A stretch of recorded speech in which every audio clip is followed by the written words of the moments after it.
él estudió fue en la Normal Superior de París. Allá precisamente es donde él expone esta tesis de Historia de la Locura en la época clásica, que es dirigida por Georges Canguilhem, ese es su director. Entonces, él se gradúa con esa tesis, que luego es publicada pues, en 2 tomos, tomo 1 y tomo 2, Historia de la Locura en la época clásica. De la Normal Superior de París. Michel Foucault es normalista, y desde ahí, diríamos, ahí conoce a Georges Canguilhem e inician todo el trabajo que tiene que ver con la historia de la locura.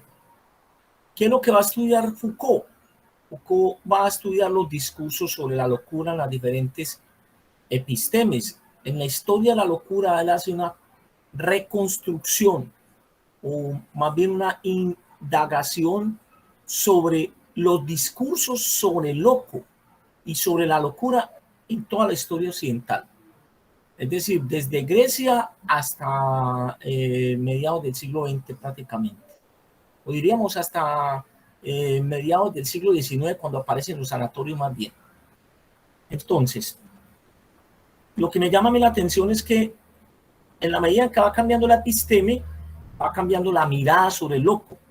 Entonces, tenemos la locura en la episteme de la semejanza, tenemos la locura en la episteme de la representación y la locura en la episteme de la semejanza.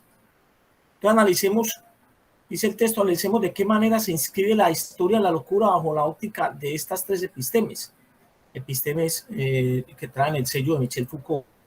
Primero, bajo el pensar de la semejanza. Entonces, cuando hablamos de la episteme bajo el pensar de la semejanza, estamos hablando de la época antigua, diríamos, greco-romana, hasta la época clásica que llama Foucault, que es el siglo XVI.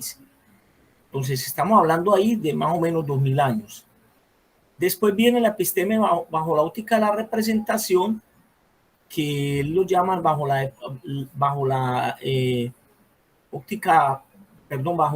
época clásica, que va del siglo XVII al XVIII. Al finales del XVIII, entonces hablamos de la episteme de la historicidad.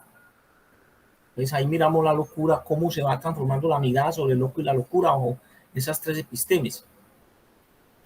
Primero, bajo el pensar de la semejanza, el loco es expulsado de su tierra natal. Esto cumple una función social que consiste en evitar el escándalo que produce el discurso del loco y la desnudez de su cuerpo. Esta medida, cargada de una solución psicológica, no evita que el loco tienda a volver al punto de partida, convirtiéndose en el verdadero inasimilable de la sociedad. Por el contrario, en la Edad Media los cuerpos pertenecen a la tierra y se prohíbe la libertad de los desplazamientos, haciendo esto atractiva a la figura.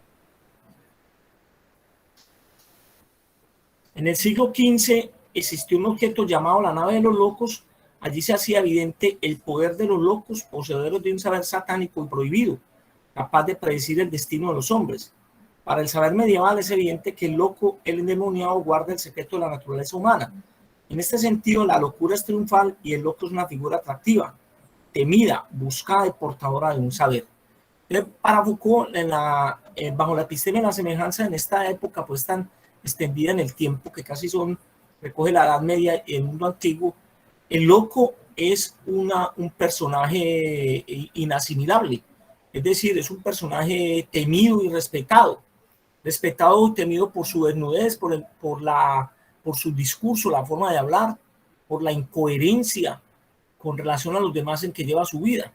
Entonces la locura es una locura respetable, es decir, es una locura que prácticamente el poder no la interviene, es una locura que fluye y prácticamente la sociedad la asimila en el sentido de la respetabilidad y sobre todo de la actitud de no meterse con los locos y la locura, diríamos, no problematizarla desde ningún objetivo del poder. Entonces, en la Edad Media hay una especie de leyenda que se llama la Stultifera Navis en latín, que significa la nave de los locos, donde se decía en la época medieval de que había una nave donde viajaban los locos. Y entonces Astultífera Navis ahí reposaba la locura y prácticamente viajaba por todo el mundo medieval. Esta visión del loco se va a romper en el siglo XVI. En el siglo XVI y XVII, sobre todo en el siglo XVII, diríamos, bajo el pensar de la representación, ya cambia la mirada de la locura y el loco. Dice el tema, entonces, el texto, bajo el pensar de la representación, para este periodo cambia el tratamiento del loco, tanto en el saber como en el medio social. Erasmo de Rotterdam, en el siglo XVI, escribe un texto que llama Elogio de la locura, donde introduce un punto de vista moral en la consideración del loco.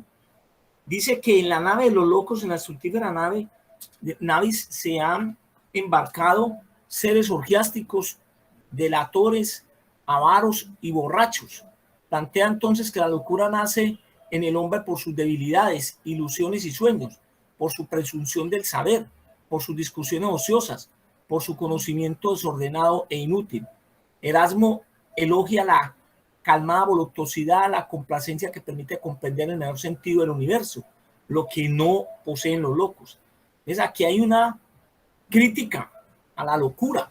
Entonces ya cambia la visión del loco, ya se dice que el loco es una persona desordenada, la locura es un elemento, diríamos, que está al margen de cualquier sentido racional y cualquier sentido que le permita darle a la vida una dignidad como tal, porque son seres orgiásticos, delatores, avaros, borrachos, los seres más degradados están emparentados en este sentido con la locura. Entonces es un elogio de Rotterdam a la locura, pero invertido. Es decir, lo que él hace no es elogiarla por lo que es, sino elogiarla por lo que realmente representa. O sea, elogiar lo que se ha construido hasta ahí de ella y lo que hay que mirar de ella realmente, que no es más que una perversidad del espíritu. Entonces, en el siglo XVII se habla de vacío los leprosorios. Los leprosos es donde meten a los leprosos. Es un nuevo tratamiento de los marginados sociales. Eso se llama el gran encierro. Los locos son encerrados junto con los vagos, los enfermos, incurables, los pobres de solemnidad, las prostitutas, etcétera. En los antiguos leprosorios se empieza a llamar entonces esos espacios como hospitales. Los hospitales o lugares de reclusión excluidos funcionan como estructuras jurídico-administrativas y no como institutos médicos. Son más bien sitios de castigo que corrigen por medio de amor al trabajo y la ausencia de principios morales. Entonces, en esa época del gran encierro, donde aparecen los hospitales, donde la sociedad en el siglo XVII empieza a recluir a una cantidad de personas que no están al orden del día con lo que debe ser el orden social. Entonces ahí meten, junto con los leprosos, a los enfermos incurables de solemnidad, a las prostitutas y a los locos. O sea que los locos también ahí son encerrados, como se encerra la pobreza, como se encerrada la enfermedad, la vagancia, etcétera, la prostitución. En ese sitio de encierro, entonces, todavía no se habla de una enfermedad mental de los locos.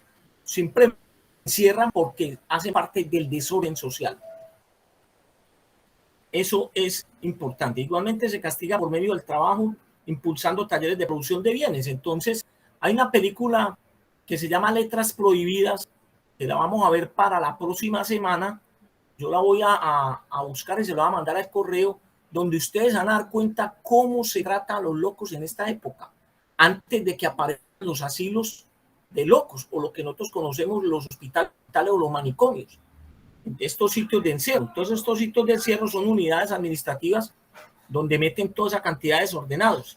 Quiere decir que esto, que la locura aún no es asumida como una enfermedad mental, más bien es una práctica de encierro que dentro del contexto del capitalismo está emparentada con una nueva ética del trabajo y con una nueva sensibilidad social vinculada a la concesión ética, según la cual la población es fuente de riqueza, por lo tanto hay que protegerla.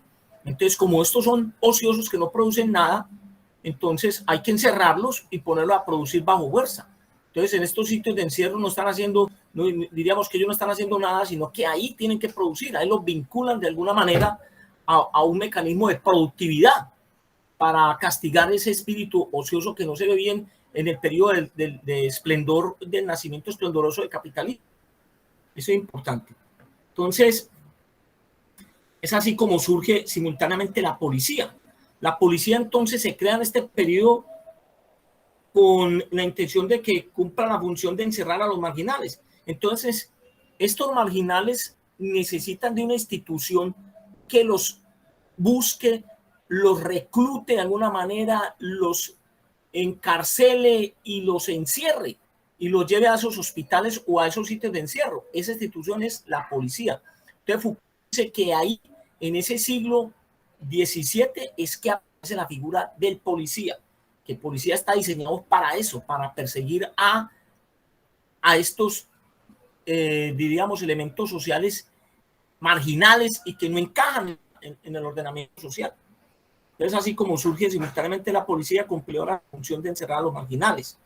En este sentido, podemos afirmar que el paseo triunfal del loco en el medioevo, en este sentido podemos afirmar que del paso triunfal del loco en el medioevo se pasa al encierro y al silencio. Es un periodo en que ya el loco no se ve como la figura triunfante, temerosa de la gente, pues que irrespetable, sino que ya es una figura que se le ve de manera como un ser degenerado que hay que encerrar y aislar. Pero en el siglo XVIII, entonces, los locos son convertidos en objeto de espectáculo público, a la vez que se clasifica la locura, melancolía, manía, histeria, hipocondría, pero no entra dentro de una concepción de la locura como enfermedad mental. Entonces, esto para el siglo XVIII, las locuras se van clasificando. Se clasifican en melancólica, maniática, histérica, hipocondríaca. Y en ese sentido, entonces los locos se van dividiendo. Entonces, los locos, aquí está el maniático, el melancólico, el hipocondríaco, etcétera. Entonces hay una clasificación de la locura, pero todavía no estamos hablando de la locura como enfermedad mental. Hasta ahí pues lo que se llama la locura bajo la episteme de la representación, que va hasta finales del siglo XVIII y empieza en el siglo XVII. ¿Qué pasa? Ya con la episteme de la historicidad aparece una mirada nueva a la locura. Entonces eso es lo que le llama más la atención a Foucault. Él dice, bajo el pensar de la historicidad a finales del siglo XVIII, la locura es vinculada a la enfermedad mental y cómo los locos habitan los leprosarios, por lo que cuál son focos de contagio, ya que allí imperan los miasmas de la lepra. Entonces surge el asilo como la casa donde se va a encerrar la sin razón.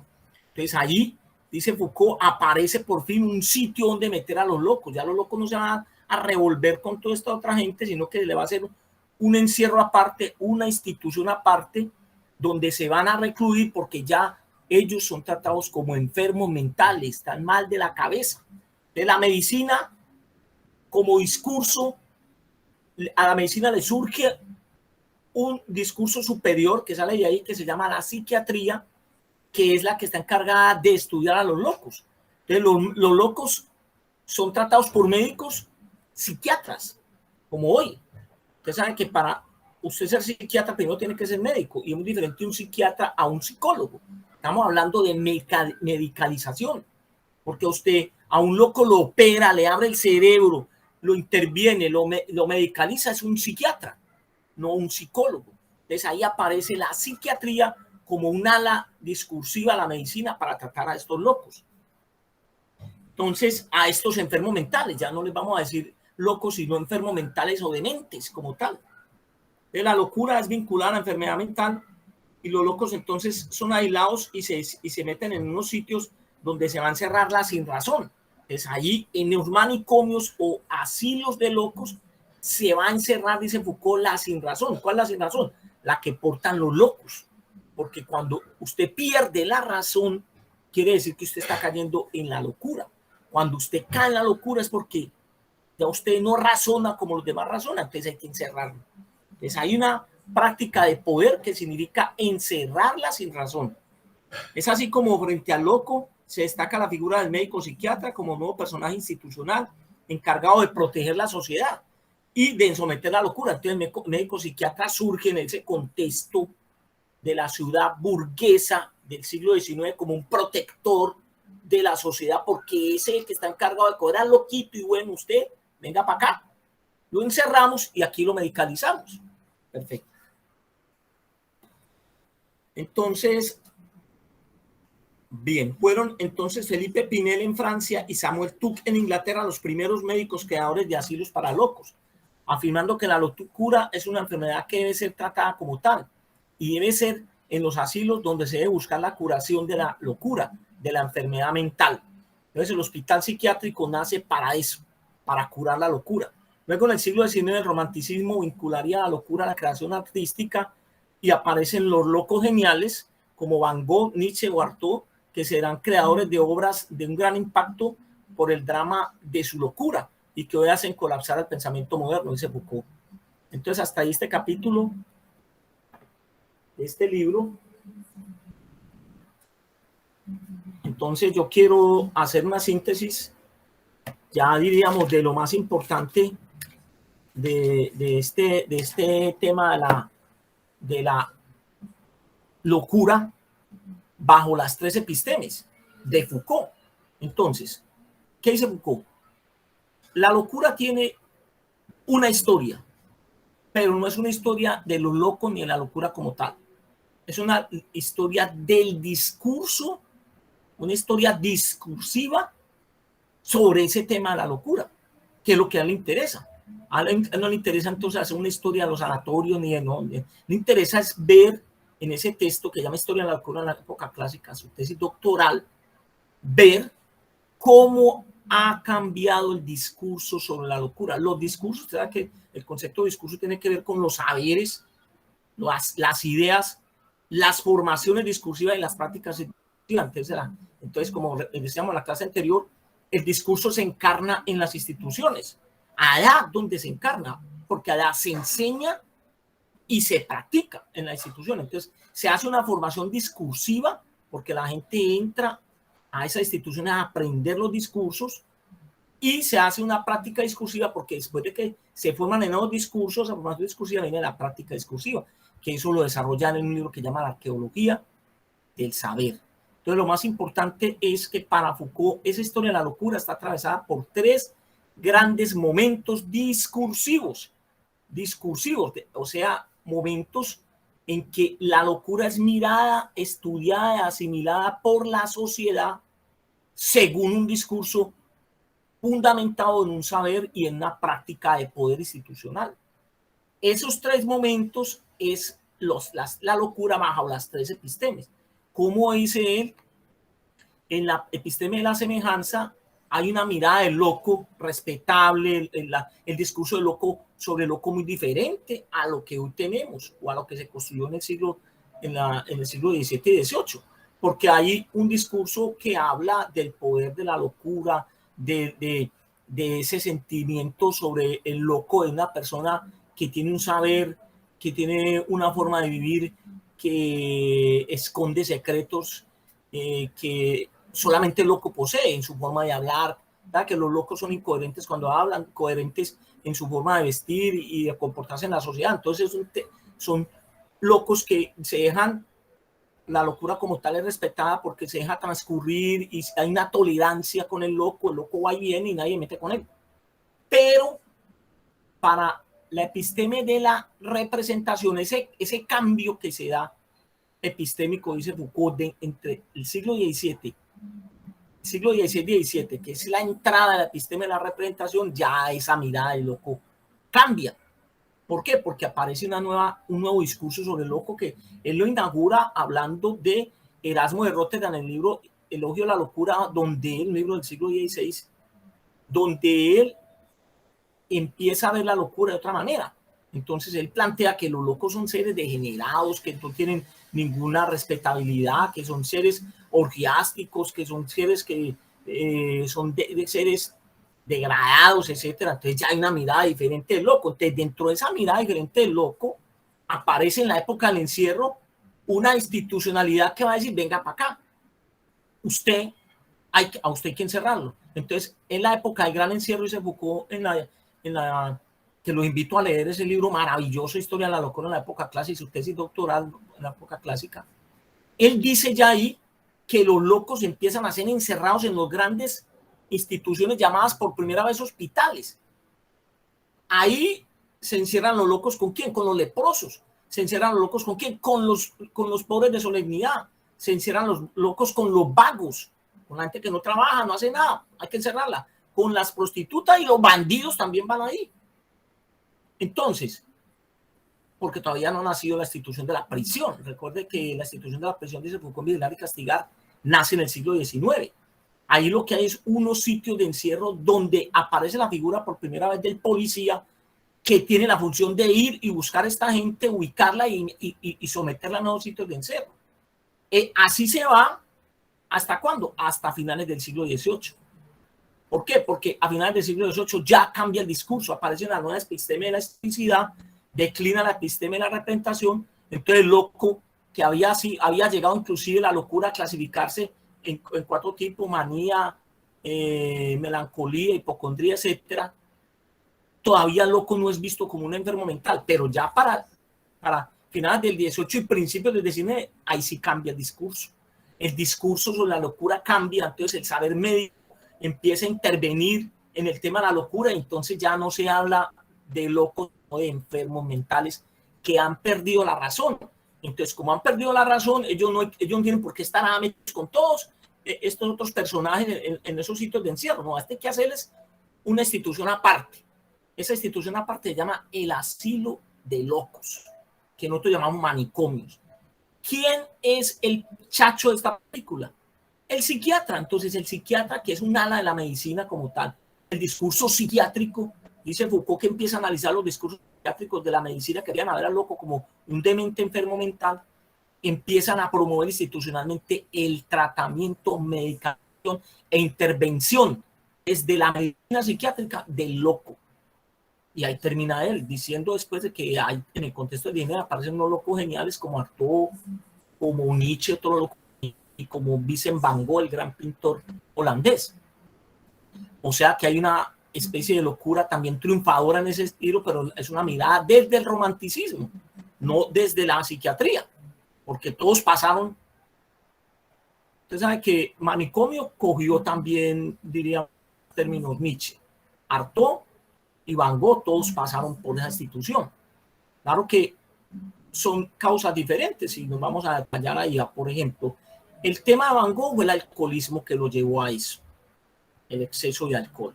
El tema de Nietzsche, porque Nietzsche adquirió muy joven las dañó el cerebro, entonces él, a partir de cierta fecha, diríamos como desde 1890 a 1900, últimos 10 años, estuvo con el cerebro en blanco. Y Artaud, pues, Artaud la locura también lo lleva, diríamos, a ser un gran poeta, como lleva a Van Gogh a ser un gran pintor y a Nietzsche un gran filósofo, y también a pasar por este tipo de mirada. Pero eso no tiene nada que ver con la esencia de lo que él plantea, que son la mirada a la locura en esa historia de la locura de más de 2000 años, bajo la indagación discursiva, porque eso es lo que nosotros tenemos que entender. La diferencia es que a Foucault no le interesa hacer una historia institucional de la locura, ni de lo loco, ni nada, sino una historia discursiva de la locura. ¿Qué es discursiva?